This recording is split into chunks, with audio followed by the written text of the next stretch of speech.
Olá, começa agora mais um Mochileiro Podcast direto do nosso estúdio no terceiro piso do Teresópolis Shopping.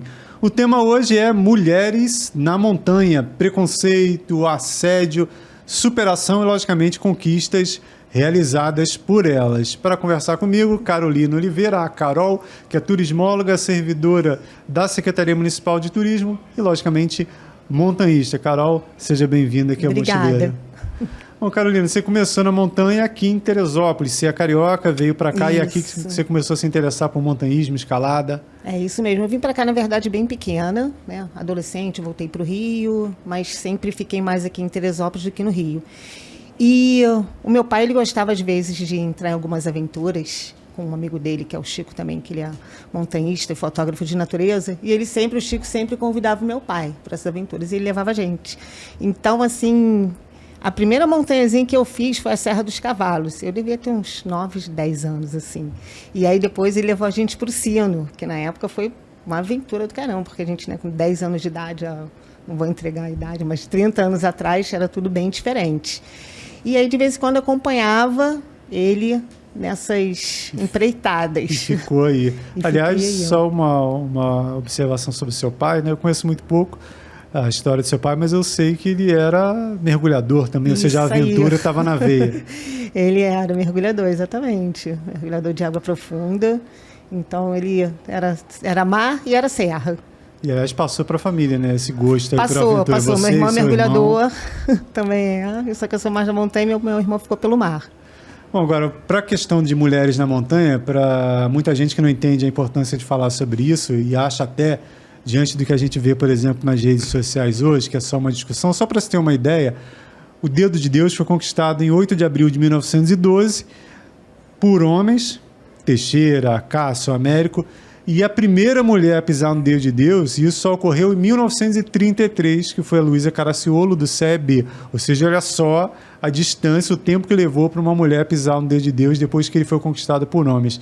Hoje em dia, Carol, como é que está? As mulheres estão demorando esse tempo todo para se aventurar? Como é que está essa questão de mulher na montanha? Não, hoje em dia as coisas estão bem diferentes, né? Eu vejo, assim, uma movimentação muito grande feminina, sejam dos grupos, até mulheres também, assim, que vão em solitário fazer as atividades, que é uma atividade que está sendo assim, buscada por elas assim, constantemente. Todo dia acho que tem uma novidade das mulheres. Está mais fácil esse acesso, está mais aberto. Hoje com a rede social se permite assim, se discutir mais, as mulheres também trocarem essa informação, né? Sim, tem isso sim. Agora, olhando para o quadro geral assim, de mulheres na montanha, a gente percebe realmente mais mulheres de idades diferentes, fazendo atividades diferentes, mas em comum algumas preocupações, que talvez pelo histórico, pelo que a gente vê ocorrer fora do nosso município principalmente, que é a questão do assédio. Inclusive foi tema na abertura de temporada de montanhismo no Rio de Janeiro esse ano, lá a ATM, se debateu essa questão do assédio na montanha. Aqui em Teresópolis, como é? Você percebe esse olhar diferente para a mulher na via de escalada, na montanha? Olha, eu aqui em Teresópolis, eu não vejo, assim, dentro assim, dos grupos que eu frequento, com meus amigos, eu não vejo muito dessa questão do assédio, ainda que acredito que realmente ocorra em outros lugares. Eu vejo também que os ambientes, as pessoas estão ali, às vezes, para se aproximar, então pode haver uma confusão, às vezes as pessoas se aproximarem, as pessoas têm o mesmo gosto, às vezes são das pessoas que estão solteiras, procurando alguém, então é comum, às vezes, alguém dar um primeiro passo, né, e se aproximar da pessoa, e isso eu não botaria nessa questão do assédio. Mas a pessoa, a partir do momento que ela passar ali de um limite, alguma coisa, que você bota ali uma barreira, não, eu não quero, e ela insistir, aí já, de repente, viraria um problema, né? Assim, sem dúvida, a pessoa vai estar sendo, não está sendo bem-vinda ali, então, né, então a gente para por ali. Mas, dentro do meu grupo, eu particularmente, assim, escalo, faço trilha com bastante, assim, a galera mesmo do público masculino, na verdade, e nunca tive problema em relação a isso, não. E então, em relação a preconceito, isso é coisa de mulherzinha, ou mulher não pode fazer isso, não pode fazer aquilo. Você percebe alguma coisa assim? Às vezes você está na montanha e o pessoal, você não vai fazer porque você é mulher, existe esse preconceito ainda? Tem, isso aí eu acho que esse é um pouco mais visível. Eu vejo um pouco, assim, da observação mesmo, assim, masculina, quando tem alguma mulher fazendo alguma coisa. estava vendo aqui, comigo mesmo, às vezes acontece isso, às vezes sou uma tartaruga fazendo algum procedimento. Estava vendo, né? Você, mulher, fazendo. Tô vendo que você fez tudo certinho. Às vezes, uma pessoa que eu nunca vi na vida, já aconteceu algumas coisas nesse sentido. E, parabéns. Assim, às vezes, algumas pessoas, às vezes, também vejo um olhar também de admiração, de achar legal. Pô, que bom, a mulher está fazendo ali, pô, tô vendo que não. Está chegando ali fazendo as mesmas coisas que antes alguns colocaram que elas não poderiam. Mas tem uns críticos, sim, ainda acho que existe um pouquinho disso. A gente teve até um fato curioso, aconteceu numa excursão do clube, lá em Itatiaia, 2005, 2006, que eu não lembro. Estávamos lá em Itatiaia, um grupo de, não vou lembrar quantos homens, talvez para escalar 5, 6 homens e uma mulher que era a Paula, que a Paula escalava bastante, hoje ela está mais pedalando, um pouquinho afastada, e os homens tentaram fazer a via, né? Não conseguiram, caíram no crux, e de repente o pessoal já ia desmontar o material. A Paula falou, não, pera aí que eu vou tentar. Alguém nem cogitaram assim a Paula, né? Vê que é uma coisa talvez enraizada, né? Não é? No automático assim, não, a Paula falou, não, pera aí que eu vou tentar. E a Paula passou no crux. Os homens todos tentaram. Então, às vezes, tem algumas questões que parece que estão enraizadas, né? Sim, que às vezes não é nem intencional, assim, de estar naquilo, mas já está tão, foi o que você falou, enraizado, que automaticamente acaba tendo alguma atitude que... E a Paula tirou onda, foi lá e passou e arrebentou e todo mundo ficou, isso aí. E quem não tinha admiração por ela, você falou da questão de admiração, passou a ter, né? A Paula sempre foi muito forte, andava muito, escalava bem, foi lá e passou no crux que os caras não passaram. Então, a gente aqui de Teresópolis. Só voltando à questão do Dedo de Deus, gente, falei que a primeira mulher a escalar o Dedo de Deus, a Luísa Caraciolo, que é do CEB, foi em 1933. E a primeira mulher de Teresópolis a escalar o Dedo de Deus, olha só a distância, o grupo de Teresópolis conquistou o dedo em 1902. E a primeira mulher de Teresópolis a escalar o Dedo de Deus foi Dona Lília Montanha em 1949. Olha, de 12 para 49.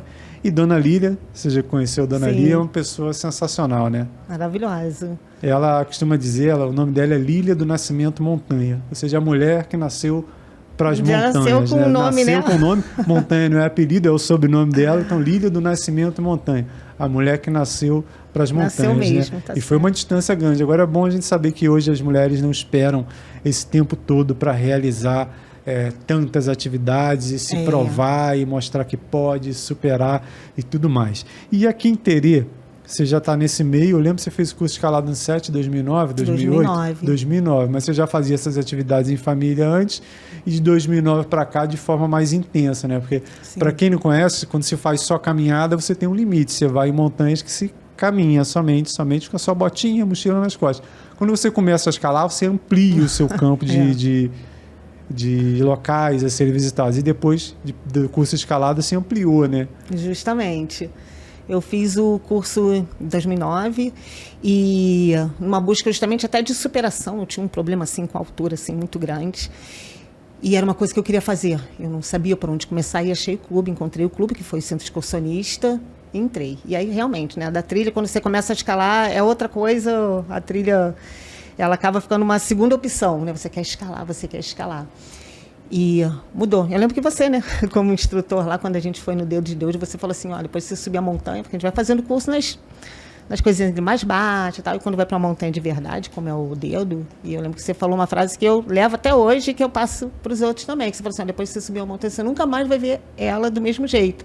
E realmente, você vê uma montanha, você não vê mais só ela como uma rocha que está ali, você vê um mundo de possibilidades quando você olha uma montanha, muda totalmente a perspectiva, e é isso que acontece. Aliás, eu e o Carol tem uma história em comum aqui, essa questão da Carol tinha medo de altura, fez curso de escalada. Aí a pessoa tinha medo de altura e foi escalar a agulha do diabo. Agulha do diabo. Se você não sabe o que é a agulha do diabo, dê um Google aí, agulha do diabo. Você acha o Dedo de Deus imponente? Acha que ele coloca medo nas pessoas? Pesquise agulha do diabo. Aí Carol vai escalar a agulha do diabo com medo de altura. E eu fiquei na montanha ao lado, né? A gente fez excursões simultâneas. Carol foi para a agulha do diabo e eu fui com os colegas do 7 para Pedra São Pedro do lado. E a gente conversou por rádio, lembra? Foi, você perguntou, e aí, eu acho que eu estava na unha quando você perguntou isso, sentadinha lá naquele vazio, né? E aí subiu o Guilherme primeiro, o grupo estava mais embaixo, então era aquela sensação, uma agulha incrível, né? Um lugar aqui, né?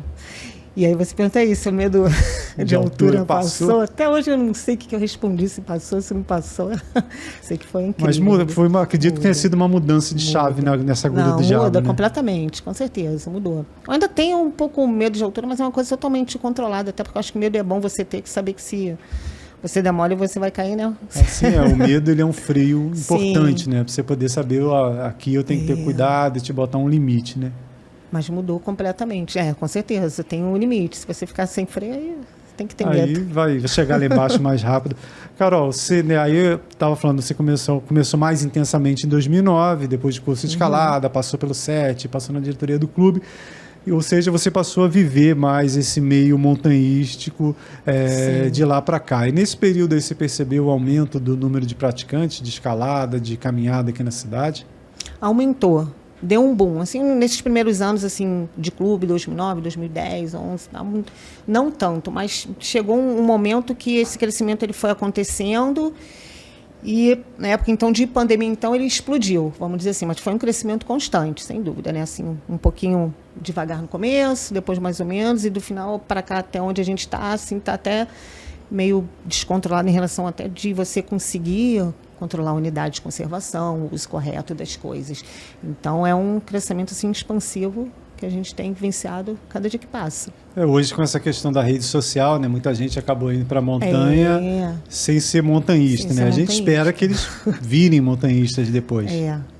Justamente, mas é difícil. A gente tem esse descontrole, né? O acesso a essa informação mais fácil é o que o clube, se as pessoas entendessem a importância do clube, de estar ali pessoalmente, entender eticamente o que é uma montanha, o que é estar numa montanha, eu acho que todo mundo tinha que passar por esse aprendizado. Eu sou uma defensora, ainda que eu esteja afastada dos clubes não por querer, mas por conta do dia a dia, essas coisas, é algo que eu acho que todo mundo deveria ter algo próximo em relação ao que o clube passa, né? Que ali você não aprende você não vai só para a montanha, você não vai tirar foto, você entende a importância, as regras, as normas de estar num lugar, a conduta que você tem que ter, tudo isso. E isso com a rede social, só essas coisas da foto instagramável e de você estar num lugar por legal, isso parece ficou do lado e as pessoas vão só para isso, é uma coisa horrível que a gente vê por aí, né? Hoje em dia. E além disso, nos clubes, uma coisa que eu gosto de clube, de local onde tem pessoas que querem trabalhar o esporte, seja montanha, bicicleta, qualquer coisa, de maneira organizada, é que são pessoas que têm a mesma essência, né? Que estão ali porque vivem aquilo, né? Realmente não quer só fazer fotinha para a internet. O que a gente fala, né? Que acaba virando um estilo de vida. Que realmente você muda os seus hábitos. Quem vai para a montanha, ela acaba mudando. Muitas vezes é uma alimentação, um horário que vai dormir, começa a trocar a parte da noite pelo dia. Você altera o seu dia a dia, às vezes, de uma semana inteira, para no final de semana você estar bem para fazer aquilo ali. E às vezes tem grupos dessas pessoas que não, elas só querem estar ali naquele momento e tchau. Mas em várias situações mesmo, assim, às vezes tartaruga, as pessoas às vezes queriam filmar algo, que eu não vou entregar, mas eles queriam filmar alguma coisa, falando que estava num lugar maravilhoso, lindo, desse grupo para poder promover o turismo, e era a primeira a reclamar. Nossa, que lugar horrível, que lugar terrível, que tem mosca, que tem isso, como é que as pessoas gostam disso? Lá em cima fala, gente, é maravilhoso. E na hora da foto? Na hora da foto estava sorrindo da filmagem e promovendo aquilo ali que ela mesma, na verdade, nem curte. Então, você vê que é mais ou menos por aí que está esse caminho. Carol, nesse crescimento seu como montanhista, como pessoa, você teve uma experiência, aliás, eu acredito que o montanhismo proporcionou isso para você, né? Se você não tivesse entrado no mundo do montanhismo, acho que você teria seguido por outros lados. Te proporcionou a trabalhar numa unidade de conservação ambiental, que é o nosso Parque Natural Municipal Montanha de Teresópolis, aí na área de uso público, na área de montanhismo. Olha só para onde a montanha te levou. Fala um pouquinho dessa experiência aí na parte estrutural de uma unidade de conservação e justamente no uso público. Justamente. Foi a montanha mesmo que me direcionou para aquilo ali e talvez eu concordo com você. Se não tivesse ali nesse meio da montanha, eu estaria fazendo outra coisa hoje. Eu jamais teria participado do parque como foi. Quando eu entrei no parque, era um desejo que eu tinha já de muitos anos, eu morava ali em Santa Rita, ali no Holiday, na verdade, então eu vi o parque crescer, né? Em 2009, quando eu fiz o curso básico, foi quando a unidade surgiu, e eu sempre ali, meu filho frequentava ali desde pequenininho, então já tinha um apego muito grande pelo parque ali. Então, todo dia estava indo no parque durante a semana, quando estava aberto, quando não estava, não existia ainda uso público, não existia essa organização do parque. Santa Rita não era uma sede ainda de visitação, né? Ainda que ela existisse. Muita gente nem sabe até hoje que ela, desde junto com a tartaruga ali, ela já estava ali também. E aí eu sempre tentava uma oportunidade para entrar no parque. Sempre estava enchendo o saco de alguém. Passava lá, falava com bandeira, assim, pô, eu queria trabalhar aqui no parque. Aí, mas não conseguia. Pô, eu cheguei no parque. Eu sempre estava ali ao redor, assim, pô, eu queria tanto trabalhar no parque, sonhava em trabalhar no parque. E aí, um dia, eu consegui, indo pela Secretaria de Meio Ambiente, consegui, né, sendo funcionária mesmo da prefeitura, com o projeto, consegui ficar inserida ali no meio ambiente e começar a trabalhar no Parque Municipal. Começava, na verdade, andando igual os guarda-parque, né? Não existia, ainda a gente não tinha os guardas ainda, então eu subia, descia, ficava lá final de semana, ficava de manhã até à noite, ia andando, monitorando trilha, ficava para cima e para baixo, mas eu escrevia projetos também em relação ao montanhismo, as coisas que eu achava interessante ter no parque, eu via como montanhista, né, como visitante também, e que eu achava interessante. Comecei a fazer uns levantamentos, algumas coisas, uns inventários, fazer um diagnóstico assim, do parque dentro dessa parte de visitação de montanha.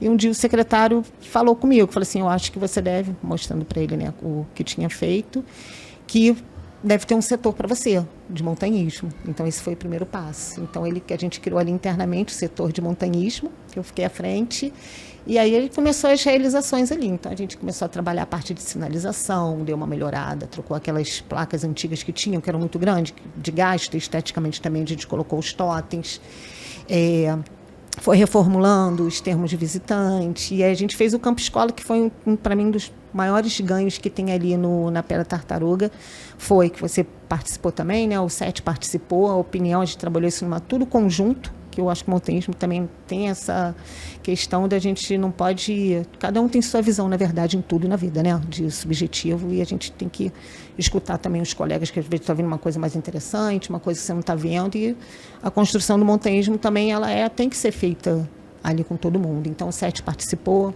a FEMERGE ela participou, o parque também, alguns escaladores que não são de instituição nenhuma também participaram, e a gente conseguiu construir o Campo Escola de Escalada, que está lá hoje em dia com mais de 15 vias, com a via ferrata que você acessa o cume na Pedra do Camelo, e que levou o nome do Alexandre, né? Que também frequentava ali o Alexandre Oliveira, que, para quem não conhece, era o colega do Mozart Catão, que infelizmente faleceu junto com ele lá na face sul da Concagua, que praticava também, que era um campo escola para ele ali também, a Pedra da Tartaruga. E aí o campo escola recebe o nome de Alexandre Oliveira, Alexandre Weisswall.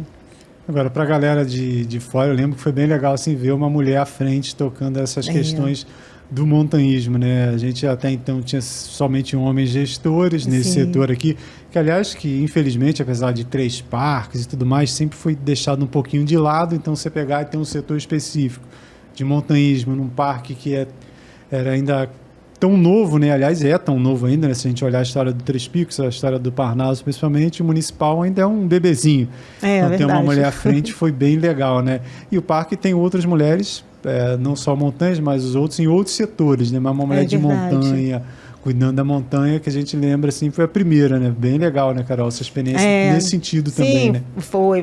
Porque, inclusive, é um ambiente muito, assim, de homens. Os colegas todos lá no trabalho eram homens. Depois que entrou uma menina, que foi a Elisa, que foi a veterinária, então ainda trabalhar ali dentro do ambiente masculino também acaba sendo um desafio, porque, assim, será que eles, né, estão preparados para esse tipo de situação? Porque depois eu assumi o uso público, e aí o montanhismo, então, dentro do uso público, que acabou abrangendo a área toda de visitação. Aí a gente trouxe evento, tem outras coisas também, não só de montanhas, e trouxe de volta a feira orgânica também.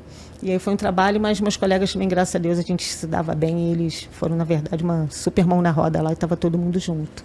Agora, sobre essa questão do uso público, é importante falar, assim como algumas pessoas têm dificuldade de entender a importância de um clube, de entender as regras de visitação, né? Eu lembro que isso ocorreu e vai continuar ocorrendo, infelizmente, outras vezes. Houve algumas situações pontuais, tipo, não pode acampar a tal horário, tinha gente que queria acampar. Sim. Não pode fazer rapel de madrugada, tinha gente querendo fazer rapel de madrugada. Essas arestas é que acabam sendo necessárias para uma unidade de conservação funcionar, né? Então foi um desafio, acredito. E acredito que seja um desafio até hoje, né? É difícil muito, assim, lidar com um público nesse sentido, desses que não são montanhistas, né? Como a gente chamou. E existe uma questão que as pessoas, quando elas entram na unidade, elas só assinam o termo sem ler. Isso já é uma falha. Elas têm o hábito de, só acha porque tem que assinar e não vem. Então, ela mesmo, quando às vezes é questionada lá em cima de estar fazendo alguma coisa que não é para fazer, ou está acampando no lugar errado, ou, por exemplo, fazendo um rapel que não pode, ou tá, e às vezes aparece um guarda, alguma coisa, e ele fala, e eles falam, ninguém me falou isso. Não sabia. Super normal, não sabia. Eu falei assim, não, está no termo que você assinou. E aí as pessoas ficam, Então, assim, elas mesmas estão ali assinando um termo de responsabilidade, às vezes de um esporte de risco que até de morte, né, que é o caso do rapel, que está ali explícito isso, e elas sobem sem a consciência, às vezes, do que está fazendo ali e está tudo errado.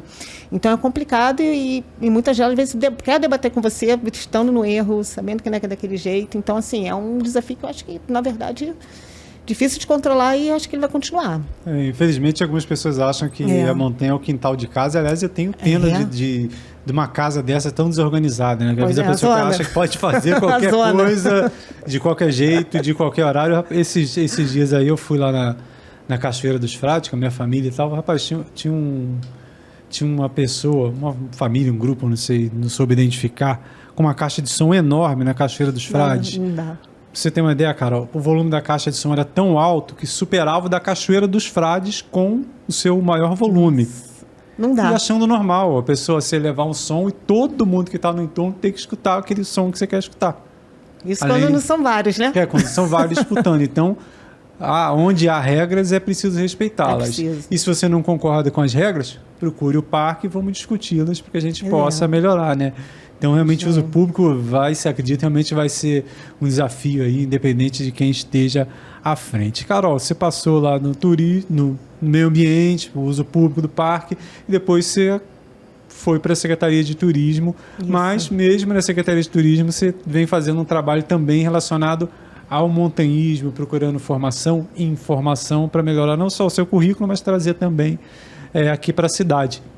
Recentemente eu lembro que você participou do Congresso Brasileiro de Trilhas. Fala um pouquinho dessa experiência aí. Foi sim. Eu assumi a pauta a agenda justamente do montanhismo, para a gente pensar assim, o município, abranger, porque a gente tem que sair um pouquinho de parque, uma hora o parque também ele fica limitado e a gente tem que expandir e no final está tudo conectado, né? O turismo, o esporte, as áreas de conservação, as unidades.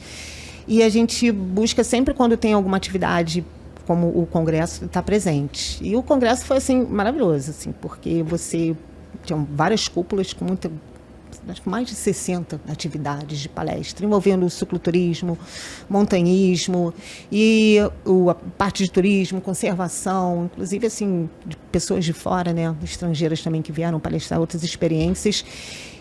E aí cabe muito, a rede encaixa muito nessa questão assim do ordenamento, de como é importante a gente ter um ordenamento, porque ela está dentro de uma política pública nacional, então ela envolve o Brasil inteiro e ela bota as trilhas como dentro de um sistema, o que no meu ponto de vista eu acho muito interessante, que é você conectar, na verdade, trilhas já existentes, não você abrir nova, a não ser que realmente seja necessário, seja viável, né, questão de pacto, e você criar uma grande rede, um mosaico dessas trilhas existentes com uma sinalização padronizada sem perder a identidade. Então, você conecta o Brasil inteiro por trilha, com uma sinalização que todo mundo... É igual a placa de trânsito, né? Que qualquer lugar que você for no Brasil, você sabe que a direita é a direita, a esquerda, qual cor, o que é. Então, você tem um padrão.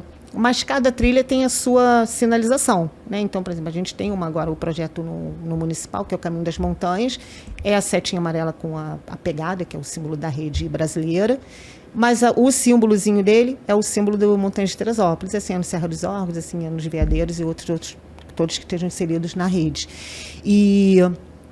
E aí mostra assim, e é bacana porque, na verdade, é muito das pessoas assim que se voluntariam para participar da rede. Então, são grupos, às vezes não precisa estar dentro de uma unidade de conservação. Às vezes é um grupo que tem uma trilha ali e eles querem estar inseridos na rede, então eles vão ser inseridos.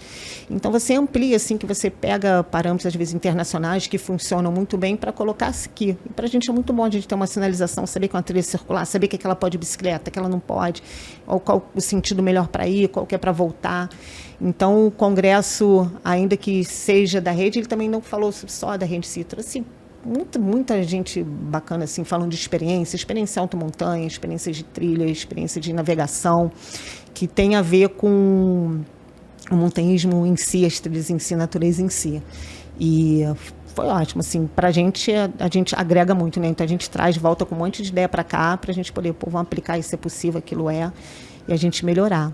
E talvez quem olhe de fora não tenha ideia da importância dessa participação de Teresópolis nesse evento. A gente passou anos aí com pessoas na Secretaria de Turismo que pouco se interessavam pelo montanhismo, que tem tudo a ver com Teresópolis, é a capital nacional do montanhismo, Justamente. tem possibilidades diversas, então a gente tem que estar participando e trazendo para cá. A gente tem que estar lá e mostrar, inclusive, a gente teve a oportunidade de divulgar junto com o Parque Nacional porque a intenção é conectar ao Parque Nacional, então a gente tem uma travessia intermunicipal e que acaba passando por outros municípios, Petrópolis também, então a gente vai ter uma travessia também intermunicipal, igual é a Tereja, a Petrópolis, Teresópolis, mas para um outro lado. E até interessante que desafoga um pouco aquela travessia, a gente criar novas travessias de trilhas já existentes, na verdade, né? Então são impactos novos que vão ser gerados.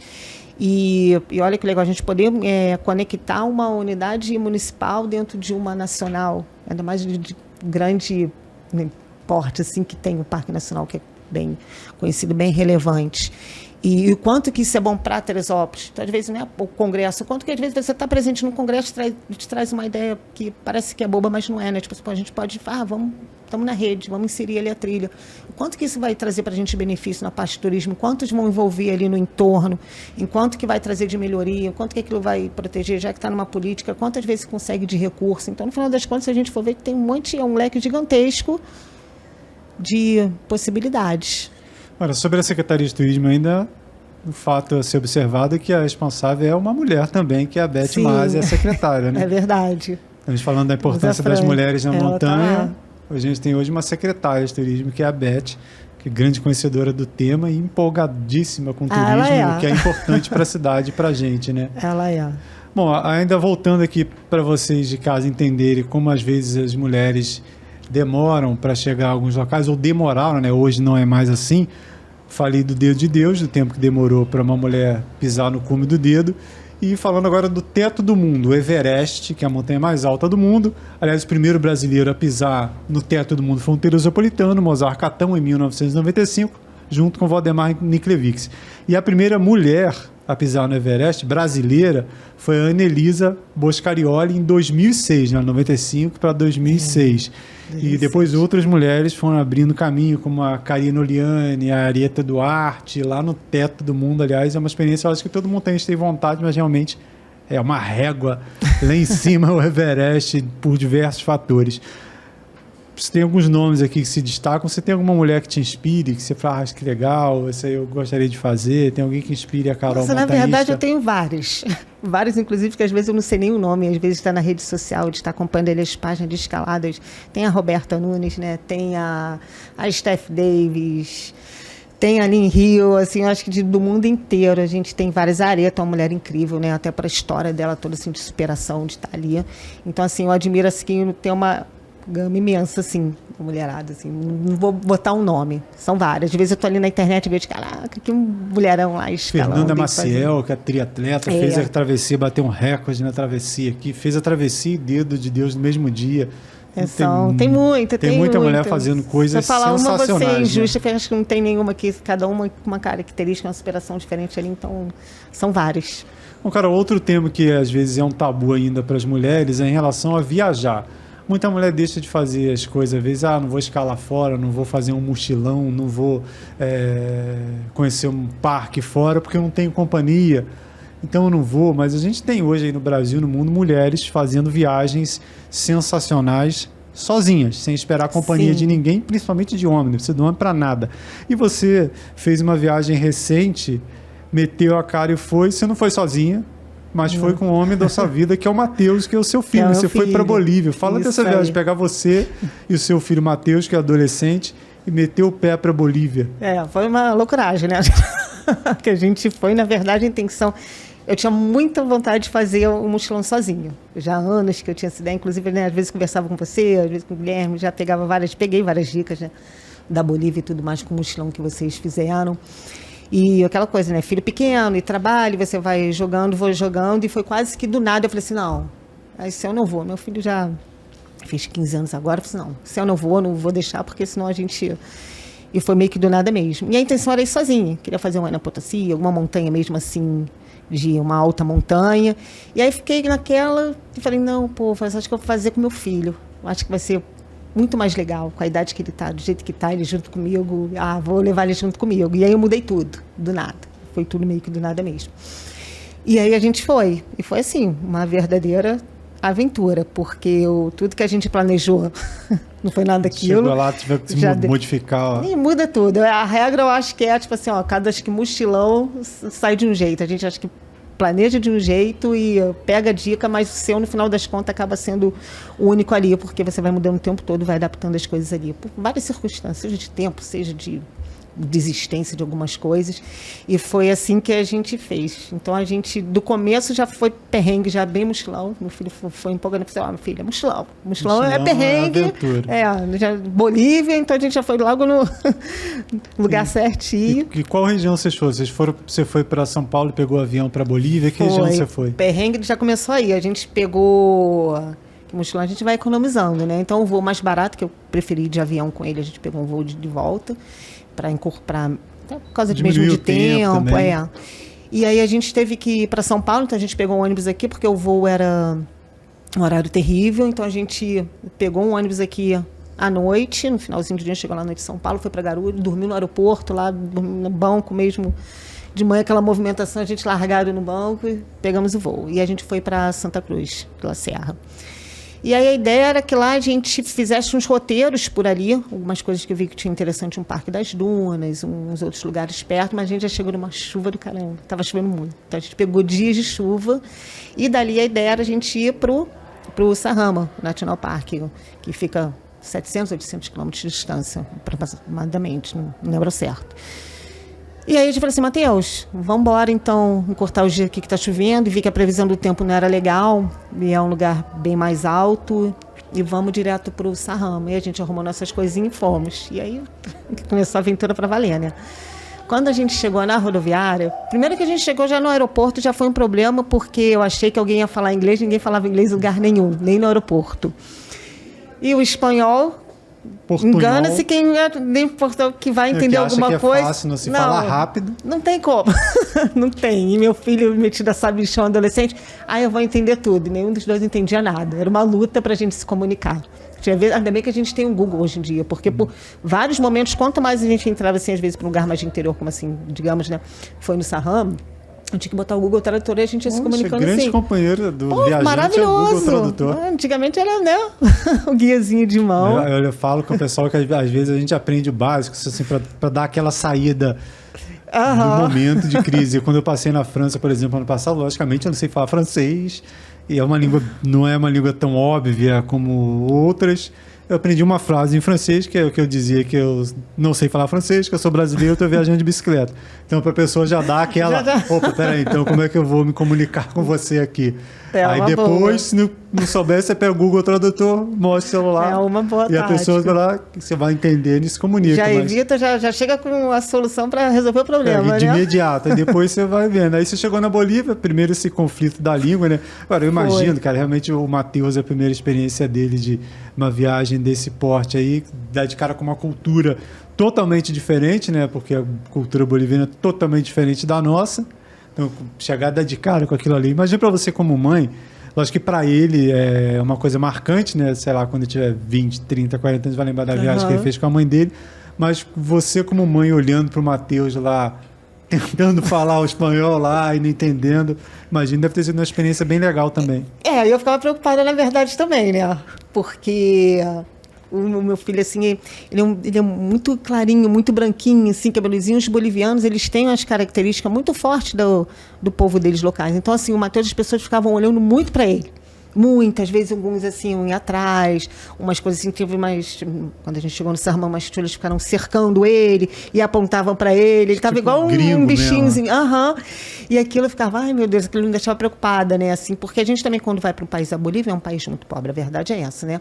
Às vezes com medo, às vezes, de ser furtado ou assaltado, alguma coisa. Então, tem essas preocupações de mãe, tipo assim, caramba, eu tô levando meu filho, um lugar que tá todo mundo olhando para ele, um lugar que as pessoas nitidamente veem que a gente tem dinheiro, que é perigoso. E às vezes rolava faltava um pouco desses pensamentos, assim, de preocupação de mãe. Estou fazendo. Eu diria também de brasileiro, né? Infelizmente, a gente passa, por exemplo, uma experiência dessa no Rio de Janeiro. Você vai para o Rio, você já fica com os 2 pés atrás. Já anda olhando para trás em qualquer lugar. Então, quando a gente vai para fora, a gente leva um pouco desse nossa coisa de brasileiro, né? De ficar sempre achando que a gente vai tomar uma volta. Aí juntava tudo. Então, eu ficava, ai meu Deus, o que eu estou fazendo com meu filho aqui? Será que eu devia, né? Será que eu estou botando ele em risco?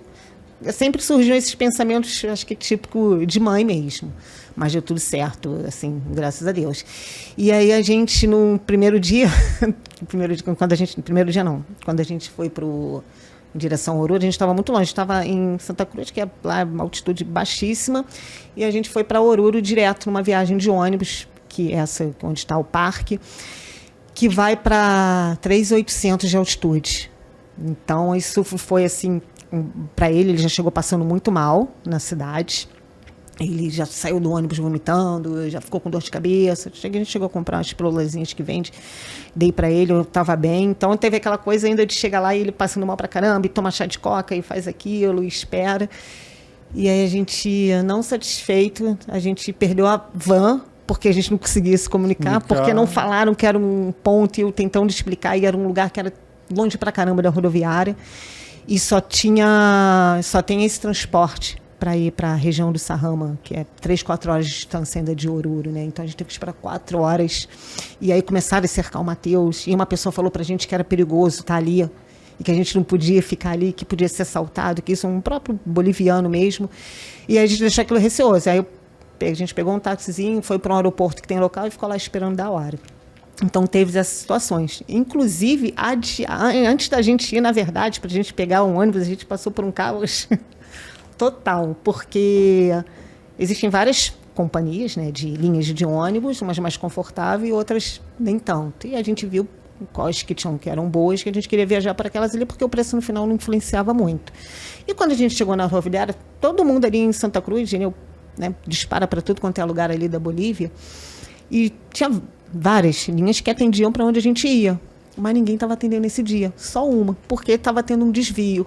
E a gente caiu de não buscar o que era esse desvio, de pesquisar, né? Vamos buscar na internet que desvio. A gente pensa, desvio aqui, essas estradas da Bolívia, deve ser alguma coisa que caiu de chuva, ou às vezes alguma manifestação que está tendo, sempre tem as questões políticas lá, mas a gente não buscou saber. E a pessoa que atendeu a gente falou que eles estavam atendendo, que você pagava um pouco a mais, 15 bolivianos, para poder fazer esse desvio. O que eu pensei na minha cabeça? Eu falei assim, a gente vai pagar um pouco a mais, porque o desvio deve ser um outro percurso que faz, que gasta mais, automaticamente, logicamente, você paga mais por isso. Fomos embora, para no dia seguinte voltar. Não era nada disso. E chegamos no dia seguinte, e aí o rapaz lá do ônibus chamando a gente meio para fora da rodoviária, falou o ônibus deve sair, e a gente não entendendo nada, né? E eu e Matheus. Que desvio é esse? Que desvio é esse? Aí entramos no micro-ônibus, lá uns ônibus muito pequenininhos, né? Que tem lá os locais que rodam mesmo na cidade, lá eles não tem um ônibus grande. E a gente naquele ônibusinho socado de gente, cheio de mochila, e Matheus com mochilão. E a gente andou um tempão, 1 hora, andando, saindo da rodoviária. Eu pensei até que fosse um aeroporto, que você tem que ir de um ponto para o outro, de repente sai daqui, mas é uma outra estação de ônibus que está saindo, em outro lugar, como se fosse um transfer, né? Aí, Matheus, eu acho que o desvio já está acontecendo. O meu filho falando. Aí eu falei assim, deve ser. E ninguém entendia o que a gente falava. Aí a gente, 1 hora nesse ônibusinho. Daqui a pouco, Marcela, a gente chegou num lugar que era um final de rua cheio de moto, andando, que parece esses vídeos que a gente vê de rolezinho, que é um monte de gente de motoca. Um monte de ônibus parado, caminhão, árvore caída, não sei o quê. A rua estava bloqueada, a estrada estava bloqueada. E aí o cara, o organizador do ônibus, desce, ele falava com a gente, brasileiros, vem. Ele sabia que a gente era brasileiro, chamava a gente assim, a gente olhando para cá. E a gente correndo, saindo do ônibus, e ele apontando para as motos que a gente tinha que subir nas motos. Cada um subiu uma moto, aquelas motos que chegavam para lá e saíam correndo. Eu falei assim, eu não estava entendendo mais nada, né? Matheus, é o quê? Eu falei assim, Matheus, sobe numa moto e vambora. Cada um subiu numa moto, foi. Cada um subiu numa moto, foi. Eu naquela coisa, meu Deus, que mãe que eu sou, que é isso? Meu filho, daqui a pouco o Matheus subiu. O desvio era uma motocicleta que conseguia fazer era um bloqueio gigantesco de quilômetros de manifestação política lá, que teve séria lá na Bolívia, então as estradas estavam totalmente bloqueadas, mas é totalmente bloqueada mesmo, eles param um ônibus colado, que às vezes você não consegue passar nada, eles botam um tronco de árvore e você não tem muito o que fazer, então as motocas elas vão criando caminhos alternativos que só elas conseguem fazer aquilo, Esse era o desvio. E foram uns 20 minutos de moto para lá e para cá, umas Isso, motos... onde é que tá Matheus? Onde que tá Matheus? E vinha, a dele ia para lá e minha para cá, e aquelas motos indo e passavam e voltavam. E eu já desesperada, meu Deus. E aí Matheus me ligou, eu ainda estava na moto e já estava em algum ponto. Aí ele, mãe, cadê você? Eu estou preocupado com você. Eu falei assim, Matheus, cadê você, meu filho? Desesperado, meu Deus, o que eu estou fazendo? Desesperado, ele tranquilão lá, cheguei já. Sério, você estava cego em tiroteio? Era gente purinho, que a gente não entendia nada, foi, vambora. E aí ele já estava lá na frente, né, na verdade. Ele ainda falou assim para mim, mãe, esse motoqueiro que tu pegou é muito ruim aí, que eu já cheguei aqui há um tempão. E você nada ainda, estou preocupado com você. Ele ficava preocupado comigo. Aí quando eu cheguei, meu filho também, ele, pô, mas que moto ruim que você pegou, cara, já tô aqui um tempão. Aí o filho, tu tá bem mesmo? Ele, caraca, mãe, pena que a gente não tinha uma GoPro.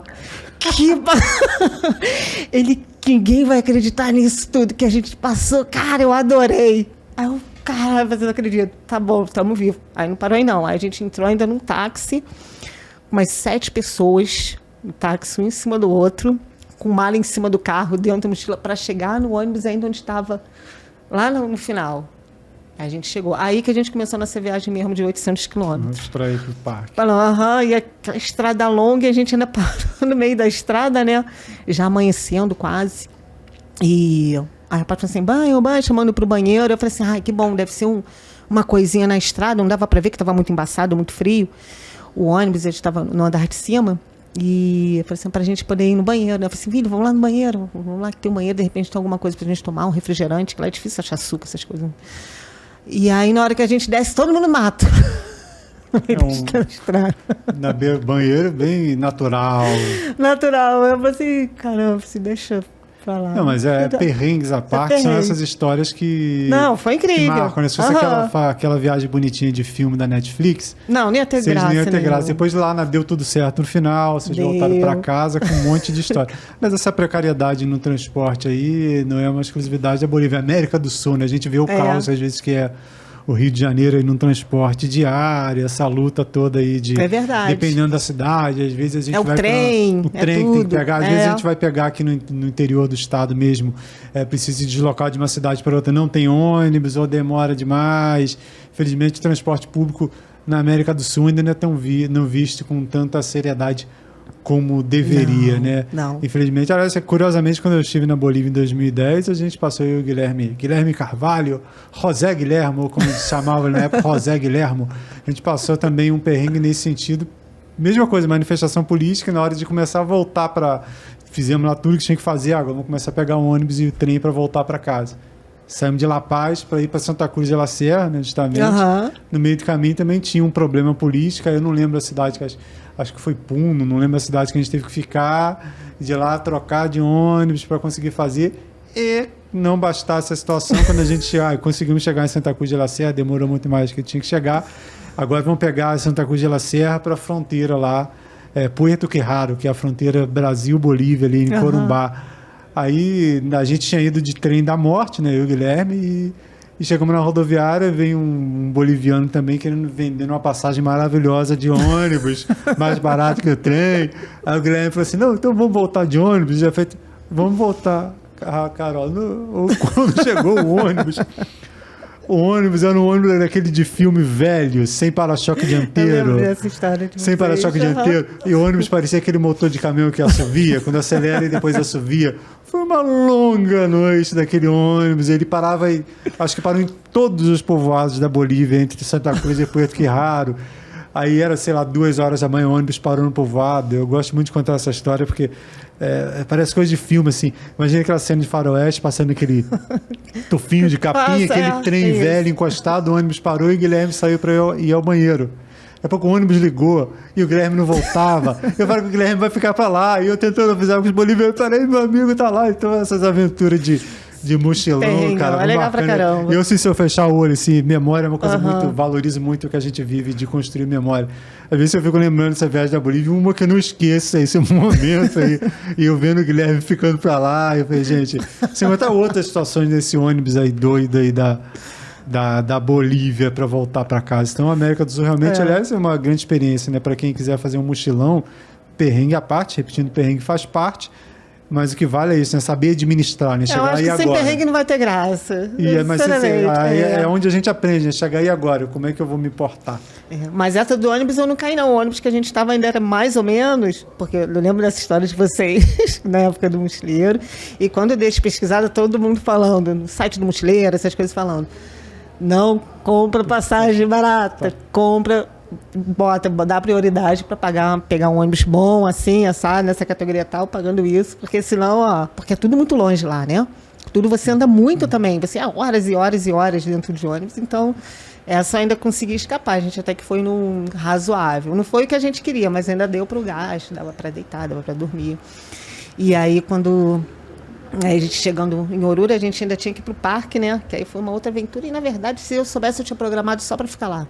Só tinha ficado no parque. A gente, na verdade, a intenção era para La Paz, que peguei até umas dicas com você, e a gente acabou abortando. A gente ficou ali pelo Sarramo, até porque eu vi que foi muito pesado para o Matheus, assim, andar 15 horas no ônibus e depois muda de altitude para lá e para cá. E achei um pouco sacrificante. Que a gente queria ir em Tijuanaco e ele falou que não queria ver um monte de pedra empilhada. E o Sarramo estava tão legal que eu falei assim, Matheus, eu também não quero ver um monte de pedra não, eu quero ficar por aqui mesmo. Sarramo. E a gente ficou quase uma semana lá e foi incrível. Lá é mais alto, né? Lá é 4.300, eu acho, de altitude. Aí quem passou mal fui eu quando cheguei. Ele foi primeiro, ficou derrubadinho. E aí quando eu cheguei lá, fiquei bem. Aí eu fiquei derrubada de passar mal, dor de cabeça para aclimatar. E aí ele que cuidou de mim. O Matheus era incrível, ele foi um super companheiro. Ele, vou te falar que ele saiu melhor do que eu em muitas situações. Quando ele chegou na cidade, ele já ia pegando os números de interesse, sua mãe, o número do bombeiro aqui é esse, o número da polícia é esse, sem falar nada. Aqui é isso, se soubesse você tinha que ter alugado que o carro custava isso. Ele ainda foi me dando uns esporros do que eu deveria ter feito. E aí quando ele foi, não, mãe, agora você deita, você faz isso, toma isso aqui, que não sei o que vai ficar bem. Então ele ia excelente, não era... Ele é um garoto assim que vai na ousadia também, ele é corajoso, então foi um perfeito. Se fosse ao contrário, que tinha aquele receio, será que ele vai ficar com medo? Será que ele vai chorar? Não, pelo contrário, ele resolvia pra caramba nossos problemas. Agora realmente já plantou a sementinha, acho que quando fizer 18 anos, o mundo tá aí, mas na verdade... Filho para o mundo, né? Ele que fazia tudo, ele virou o verdadeiro organizador depois das coisas. Na hora de pegar carro, tinha dificuldade, que lá no Uber não conseguia cadastrar, não sei o que. Ele, mãe, aqui o pessoal usa em drive, já baixei aqui, aí ele pedia. Ele fazia as coisas, ele fazia boas coisas. Ele no book, não, vamos procurar esse lugar aqui tem isso. E aí quando a gente chegou lá, o lugar é incrível, né? É sensacional, assim, lindo. É um lugar, assim, bem... Assim, não vou dizer que é inóspito, mas é um lugar que é um vilarejo, no meio do nada, que você pega, vai para Oruro, aí tem que pegar essa vanzinha, aí dessa vanzinha, quando você chega na entrada do lugar que a gente ficou, do vilarejo que a gente ficou, você anda uns 20 minutos, você anda de carro numa estrada que não tem nada, subindo poeira daquela região mais assim, vulcânica, né, que tem uma área ali vulcânica, e vai embora ainda para você chegar naquele lugar que é no meio do nada, literalmente no meio do nada. Então tem aquele vilarejo assim, com os 2 vulcões ali na frente, maravilhoso, os vulcões chilenos do lado, o Sarramo atrás, e cada um assim numa característica diferente. E aí é um paraíso. Inclusive tinham pouquíssimos estrangeiros, né? Era gente e mais meia dúzia, no máximo, que a gente encontrou por lá nesse tempo todo. Então você vê que não é um lugar procurado. Na verdade, foi um lugar muito difícil por informação. E acabou sendo um lugar mais instigante para ir por causa disso, que era um lugar que não era procurado. Então aquilo chamou muito minha atenção. Nossa, foi um lugar que eu achei meio que do nada, e eu quero ir nesse lugar. Você não acha informação, assim, nada. Foi difícil conseguir falar com o Rocha, eu tive que buscar lá quase na hora, conseguir esse tipo de contato, porque você não tem.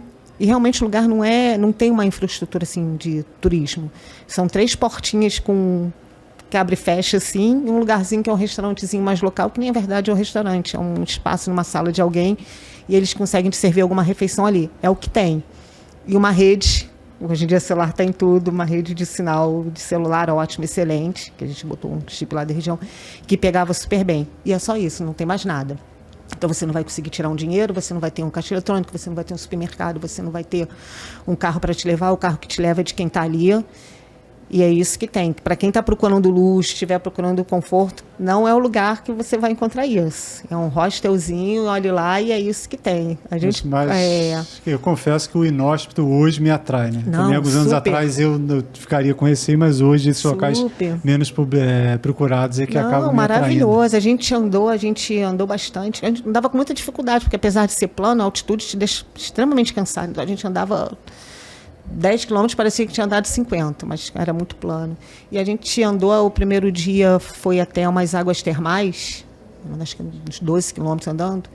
A gente se encontrou uma pessoa tocando lhama, um pastor de lhama, não sei se esse é o nome correto, mas ninguém. Nada, ninguém, para voltar a mesma coisa, ninguém, acho que passou um carro pela gente, de boliviano, então era esse tipo de lugar que a gente estava. Claro que tinha aquele receio, caramba, eu estou sozinha com meu filho, que não tem nada, que não, né, não precisar de algum suporte, até médico, essas coisas, é uma coisa que você tem que ter atenção, né, ainda que a gente tivesse o nosso kitzinho ali, é um lugar que você dificilmente vai ter uma ajuda imediata ali, ó. Então realmente não é para qualquer um, você tem que estar disposto a encarar aquele lugar. E aí foi maravilhoso. E aí teve uma caminhada que eu fiz que ele não quis ir, que era bem atrás do vilarejo, que era o Monte Cielo.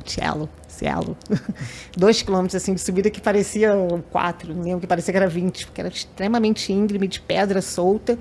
E aí tem um miradouro lá, tem um mirante que dá para o Sarrama, que ele fica atrás, assim, que você vê das pedras aí de frente. E aí você vê, a gente conseguia ver assim, no meio do nada que a gente estava, que era aquilo ali, aquelas estradas todas e aquelas montanhas ali 360 nevadas. Então, assim, foi uma experiência incrível. Perrengue também, né? Porque a gente inventava, às vezes, de andar, a gente foi em busca de uma laguna que a gente nunca chegou. E aí as placas, pegou nesse dia o 4x4 com a proprietária do hostel, né? Levou até a gente uma área que tinha uns geysers, e dali a gente foi seguindo sozinho. E aí as placas que tinham, era assim, 2 quilômetros. Eu não sei se chegou a passar alguma situação na Bolívia assim. Aí você andava 2 quilômetros. E tinha outras mais 2. Tinha era uma outra que era tipo 6, mesmo lugar. Aí o Matheus chegou à conclusão e falou assim: eu acho que essas placas, mãe, é tipo, ela avisa colher a próxima placa. Distância da distância. Isso não é da distância. E aí ele foi ficando cansado, aí dava aquelas situações, caramba, vamos voltar. Mas foi incrível. Carol, para as mulheres que um dia tem vontade de se aventurar, chegar numa aventura dessa, de saber fazer a logística, de pesquisar, de querer chegar num lugar, Bolívia, Peru, Europa, seja para onde a mulher quiser ir, ela pode ir.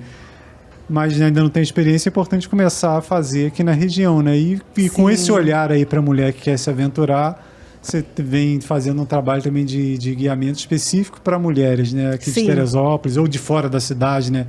Que não fazer trilhas aqui na cidade, né? Com grupos de mulheres. Como é que é? Eu sentia que tinha uma falta muito grande, assim, de mulheres dentro dessa parte, assim, de turismo, assim, de aventura, de trilhas, guiamento e tudo mais, em áreas naturais. Até no parque mesmo eu observava isso, por exemplo, que eu nunca tinha visto nenhuma mulher, assim, instrutora de rapel, que foi, na verdade, o que é o meu foco principal, que é o rapel na Pedra Tartaruga, com mulher. E é bem interessante, porque você vê que existe essa demanda é real, da busca das mulheres para fazer essas atividades com uma mulher. Às vezes por uma questão de, ou simplesmente querer fazer por se sentir à vontade, né? De não querer fazer com o homem, por simples escolha, ou às vezes por um medo de um assédio, alguma coisa. Às vezes uma outra questão que a gente sempre fala, que é do marido. Às vezes a mulher não liga, mas tem um namorado que é ciumento, o marido que não quer, porque quando você vai botar um equipamento, você acaba tendo contato físico, né? Você vai botar uma cadeirinha, você vai ajustar na cintura, você vai apertar, vai ter que botar na perna. Então tem gente que se sente desconfortável, tanto mulheres se sentem desconfortáveis e homens também, que às vezes que as mulheres não sentem, ou ambos. Então existe, às vezes vai muito casal também, junto assim comigo, e as mulheres. Então, atendo, assim, bem esse público, e é interessante porque, às vezes, conversando é legal porque você entende, assim, as necessidades, assim, femininas. Você sabe o que está falando. Às vezes está uma ali reclamando um pouco, hoje estou um pouco com cólica, estou com preocupação. Então, você tem um tato que você entra naquele mundo e vai conversando e acaba fazendo uma coisa, assim, um bate-papo feminino. E ela se sente à vontade de estar ali, ou de estar com medo, que às vezes com um homem talvez ela não teria aquela liberdade de falar, ou que está com cólica, ou que está preocupado com o filho, ou que é uma coisa normal que sempre está acompanhando a gente. E então funciona bem. Eu recomendo sim que as mulheres que vão fazer qualquer passeio, sem dúvida, começa devagar, vai devagar, até porque tudo é uma experiência. Eu mesmo que já estava um certo tempo, para mim foi uma experiência toda nova, e provavelmente se eu fizesse um mochilão novo, eu acho que eu passaria novamente, provavelmente, algum perrengue. Sempre aprendendo. Sem dúvida, sempre aprendendo.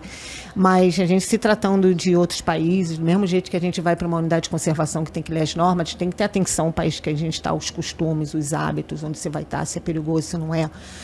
E para você ir com o máximo de segurança E minimizando, né? Isso é uma coisa que eu acho que de minimizar. E você ter condicionamento. Você quer andar, você vai levar uma mochila cargueira, vai pegar altitude, se for um lugar de altitude, que vai passar frio, muito frio. A gente pegou menos, nem sei quanto lá. Então você tem que estar... Começa devagar, começa daqui, vai treinar. Quiser, pode procurar. A gente tem vários colegas aí também que fazem um trabalho bem legal.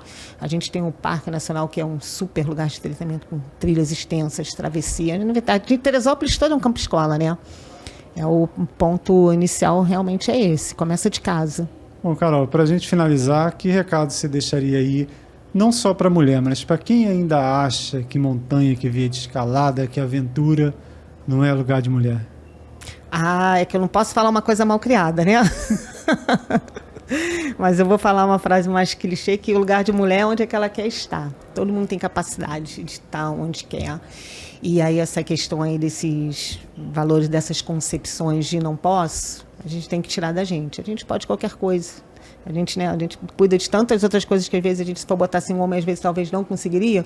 Por que não estar ali também? Então é tirar primeiro essas coisas da cabeça e a gente se impor e ir. Então busca um lugar. Se quer aprender, por exemplo, uma coisa assim, mas estou com medo, não sei, vai num clube.